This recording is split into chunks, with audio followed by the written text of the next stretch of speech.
But Oh, yeah, let's talk a bit about Assassin's Creed because we actually heard some news. So apart from the fact that, again, like in this like super poor year, Ubisoft lost 500 million euro, which is crazy. Again, I don't think that a single third-party publisher like lost money in the last decade, like of this size, right?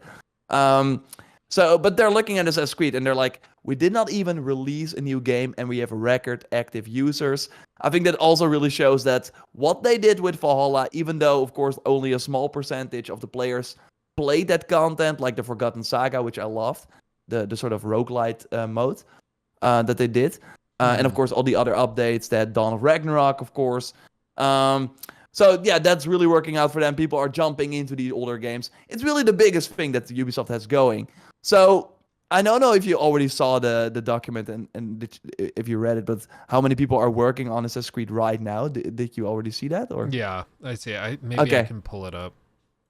so it's like Or we just read it. 2,000 developers right now are working on Assassin's Creed. So in like multiple yeah parts of the development, and it's only developers because when, for example, Mirage will really start, when it will release, when we will see the credits, a lot of like marketing people and stuff like that are also involved. I don't think they're counted here though. I think it's like really developers. I might be wrong about that, but even though 2,000, Ubisoft has 20,000 employees, a little less. They laid off 700 people in the last quarter because they're of course like restructuring a bit. There, it's not going too well.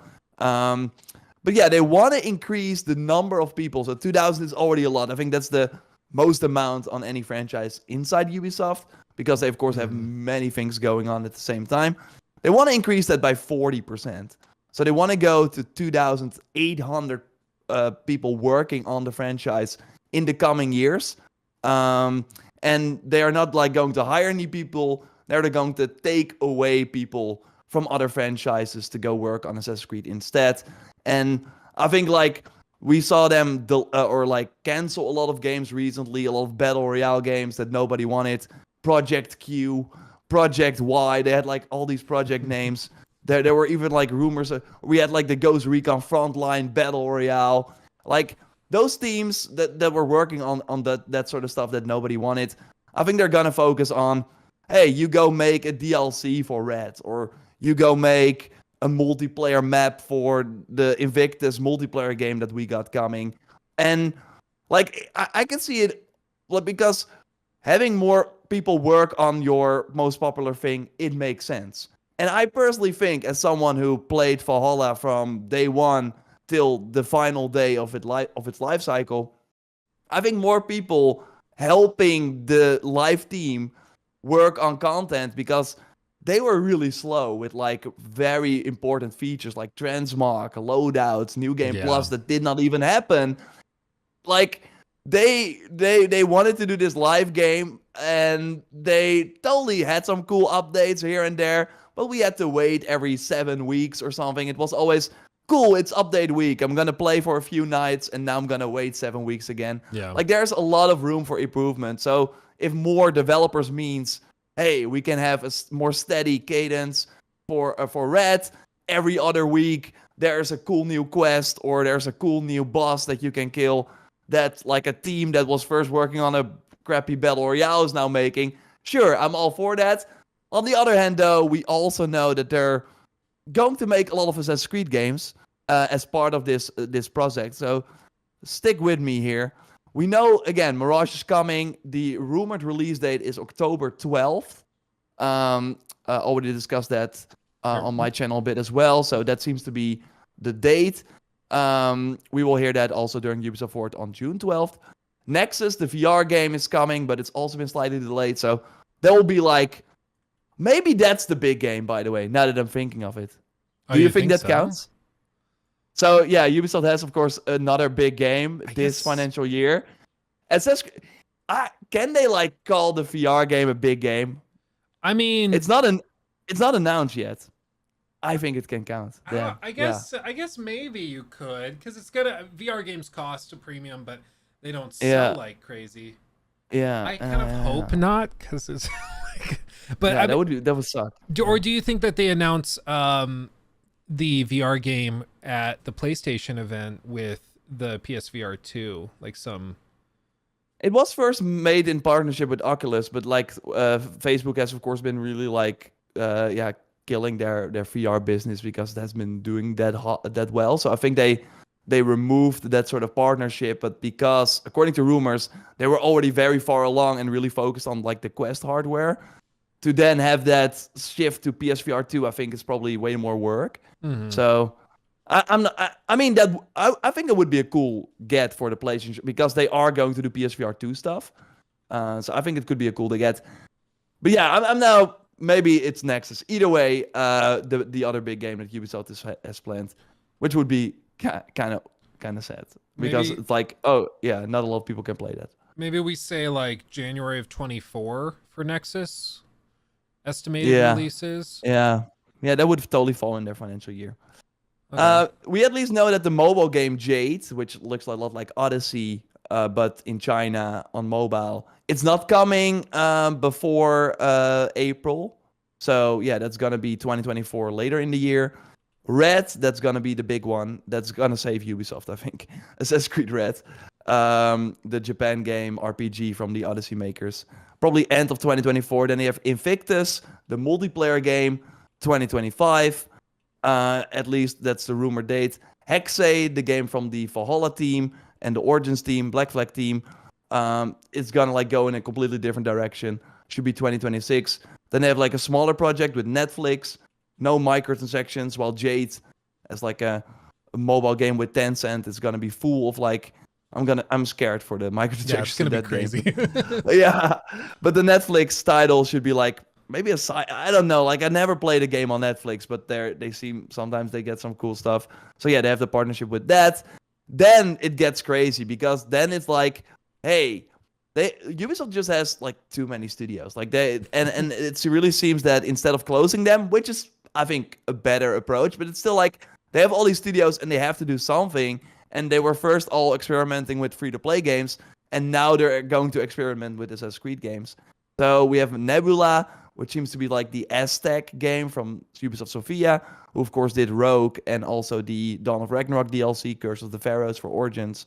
Project Raid seems to be in development, a co-op free-to-play game. Project Echoes, a multiplayer game with like Scholar, Cloud Tech, where they can like fit a lot of people into one world. It's getting a bit too much. It's getting a bit too much. Mean, and this was without the increase. Well, exactly. Of developers. Like, you remember the craziness and like right around Unity didn't help, but right around Assassin's Creed Syndicate, there was all of this talk of franchise fatigue. People were just like, oh my God, can we take a break from Assassin's Creed? It's like every time we get excited about the franchise, another one launches, and then it's like 6 months later, they announced the next one. And people started to get frustrated by it. But clearly, like you mentioned earlier, their approach now is to shift into an Activision approach and basically have Assassin's Creed turn into their Call of Duty, their annual release that has tons of, stuff going out constantly and that they can just consistently milk for revenue. And maybe that works, and maybe the whole plan is because these projects are so different, because you have a stealth focused Mirage that's a little smaller, and then you have a VR which is different, then you have a mobile game which is different. It won't feel as much like you're drowning in Assassin's Creed because it's so varied. For hardcore fans, they probably still will feel like they're drowning a little bit, which maybe is the goal. Maybe that's exactly what people want. But it's going to be interesting to see how the fans react to this, because they have, like we mentioned, the most active users that they've had ever in the franchise, and they didn't even release a game this year. And I would love to see the breakdown of where those players are, if those are in if those are in Assassin's Creed Valhalla, or if those are in like Odyssey or Origins. Because I know I was watching a Mutahar video the other day, Some Ordinary Gamers, and he was talking about how he just went back and he's been replaying Assassin's Creed Origins and having a great time. So I know a lot of people are kind of like, I'm feeling the itch for Assassin's Creed, but there's no game to go back to or no new game, so I'm gonna go back to my favorite, and they're going back and trying those again. And I think that would be fascinating to see the breakdown of where players are spending their time. But we'll see. I mean, do you anticipate a lot of burnout from fans, or do you think that they're like the varied nature of these releases is going to keep it somewhat segmented and fresh? Yeah, it really depends, I think, on the quality, because we're seeing that with Marvel, I think, as well. Like, Guardians just came out, and I loved it. I thought it was really good. But it is like the third Marvel movie this year, or like I don't know. I can't keep up. But people will still show up to all these movies, but now they're just really bad because they're like really rapidly like releasing them, and the visuals don't look appealing and the stories are just kind of matter. They just found this sort of format and they're just gonna make every movie like that. So if they can make sure, and that's where I think it's still great that more people are working on the series, like Assassin's Creed Red will be made by the RPG team, and afterwards they're making probably some DLCs and are going to move on to the next RPG. And they have all the time in the world, I feel, or at least enough time, 4 years hopefully, because there's a lot of other Assassin's Creed stuff coming. Why Odyssey was really fast after Origins, also because that was the only other team working on Assassin's Creed next to the Origins team. So I hope that with more projects, it means that everyone can spend the time necessary on the quality, so that like, I think if they just keep releasing great stuff, then and that is, like you said, different, then I don't think it will really matter that much. The problem is, though, and that's what we've already seen with the DLCs for these games, is that when certain teams that, for example, made the Legacy of the First Blade, which was, I think, I'm not sure which Ubisoft studio it was, but it was like not one of the main teams, or we saw that with Wrath of the Druids and Siege of Paris, the content is always like, you feel that it's not like of the same quality, because they did not have the full experience of the main team to really build on what you expect from a DLC. And that's why I liked Burning Shores from Horizon, because you really saw they looked at the main game and they made a ton of improvements. And yeah, that's not possible if you have millions of teams working alongside each other on content that's gonna launch later. So that's where I'm kind of worried overall. Yeah, it's gonna be really fascinating. I mean, it reminds me of like the idea of leverage in like any sort of investment or finance, where you can leverage one or two assets or one aspect of what you're doing, but it's really high risk and really high reward if it works. But because it's high risk, it can come crashing down way, way faster than anything else. And in this case, like, relying so heavily on Assassin's Creed could be great. It could take Assassin's Creed to the point where in 5 years, 10 years, we're like, oh my God, can you remember when they had years between Assassin's Creed games? How did we survive? It's so great now. Maybe it'll be like that. Probably not, but maybe. And it'll just be like massive, and everybody we know is going to be playing the latest Assassin's Creed game, whatever. It could be at that point. However, it's also possible, because we all know Ubisoft, that they screw up a couple times. They put out some games that are received really poorly. They don't do very well. They review poorly, and stuff just gets, it turns out poorly, and then the brand suffers as a result. And then they're like, oh, well, we have 10 teams working on 15 different Assassin's Creed games, but people are already kind of sick and tired of them. Oops.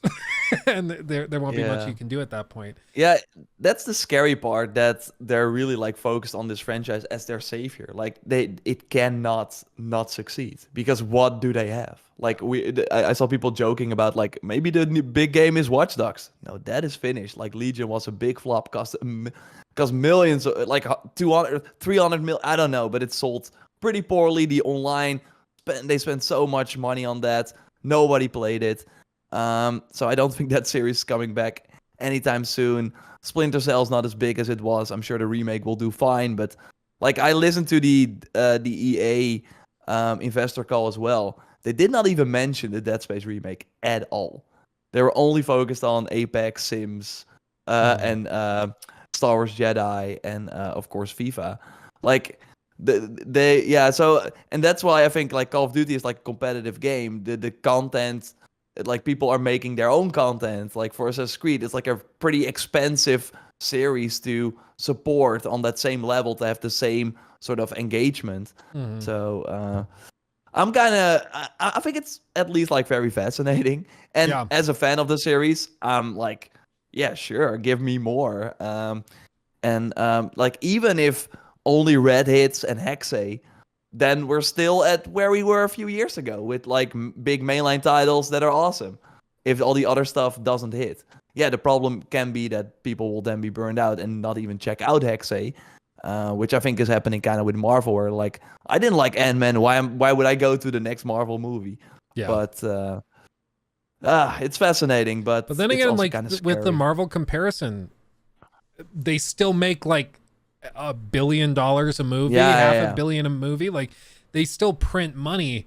And so it's one of those things where I always try to like refocus and keep broader perspectives because we are in this day to day. We're talking about video games constantly. We watch videos and streamers and YouTubers videos on this stuff. So we're in it pretty densely. And the average gamer and the average person that Ubisoft is trying to appeal to, and EA and these guys, they are not that like hardcore, for lack of a better term. They're the types like the people playing The Sims. They're not keeping up with the latest drama surrounding Ubisoft or watching our videos on it. Like they're just like, oh, there's a new DLC where I can dress up like a doctor. That sounds fun. Take $30. And that's it.